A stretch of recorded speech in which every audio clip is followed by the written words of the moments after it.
প্রিয় শিক্ষার্থীবৃন্দু, আসসালামু আলাইকুম। আজকে আমরা দেখব কিভাবে সকল ধরনের পরীক্ষার রেজাল্ট বের করবেন। যেমন জেএসসি, জেডিসি, এসএসসি দাখিল, এসএসসি ভকেশনাল, এইচএসসি আলিম, HSC vocational, HSC BM, diploma সহ সকল ধরনের পরীক্ষার রেজাল্ট বের করবেন মাত্র একটি সাইটের মাধ্যমে।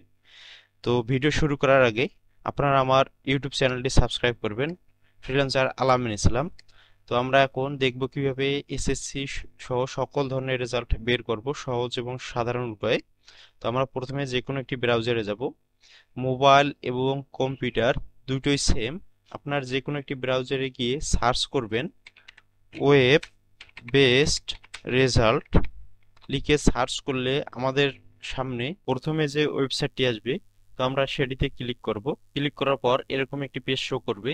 তো আমরা এখানে এক্সামিনেশন দেখতে পারবো। এখানে আমরা যে রেজাল্টটি দেখতে চাই সেটি সিলেক্ট করব। তো আমি এসএসসি সিলেক্ট করলাম। এরপর ইয়ার, আপনি যে বছরের রেজাল্ট দেখতে চান সেটি সিলেক্ট করবেন। তো আপনারা যে সালের রেজাল্ট দেখবেন সেটি সিলেক্ট করেন। আমি 24 সালের রেজাল্ট দেখবো, আমি 24 সালটি সিলেক্ট করলাম, 2024 সাল। এরপর বোর্ড, আপনি যে বোর্ড থেকে পরীক্ষার রেজাল্ট দেখতে চান সেই বোর্ড সিলেক্ট করবেন। তো আমি দিনাজপুর বোর্ড সিলেক্ট করব। দিনাজপুর বোর্ড সিলেক্ট করার পর এখানে আমরা রেজাল্ট টাইপ দেখতে পারবো। আপনি একজনের রেজাল্ট দেখবেন, না হচ্ছে যে আপনার ইনস্টিটিউটের শিক্ষা প্রতিষ্ঠানের রেজাল্ট দেখবেন, না সেন্টার রেজাল্ট দেখবেন, না ডিস্ট্রিক্ট ওয়ারি রেজাল্ট দেখবেন, আপনারা এখানে সকল ধরনের রেজাল্ট টাইপ দেখতে পারবেন। তো আমি ইন্ডিভিজুয়াল সিলেক্ট করলাম, আমি একজনের রেজাল্ট দেখবো। এরপর রোল, আপনাদের পরীক্ষার রোল দিতে হবে। তো আমি হচ্ছে যে রোলটি দিয়ে দিতেছি। এরপর রেজিস্ট্রেশন দেব। তো আমি এখানে রেজিস্ট্রেশন দিয়ে দিলাম। এরপর হচ্ছে যে এখানে একটি ক্যাপচা শো করবে।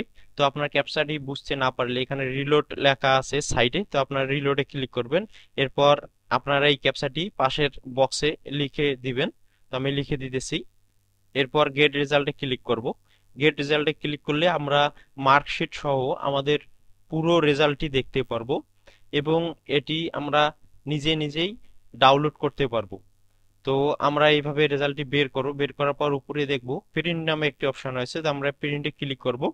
প্রিন্টে ক্লিক করলে আমাদের সামনে এরকম একটি বক্স শো করবে।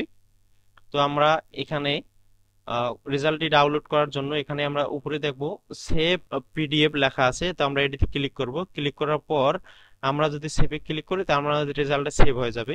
তো আমি হচ্ছে যে চাচ্ছি যে সকল রেজাল্ট এবং বিষয়গুলো আমি একটি পেজের মধ্যে আনবো। তো আমি এখানে হচ্ছে এ4 সিলেক্ট করে দিলাম।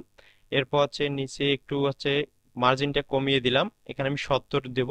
তাহলে আমার পুরো রেজাল্টটি একটি পেজের মাধ্যমে আসবে।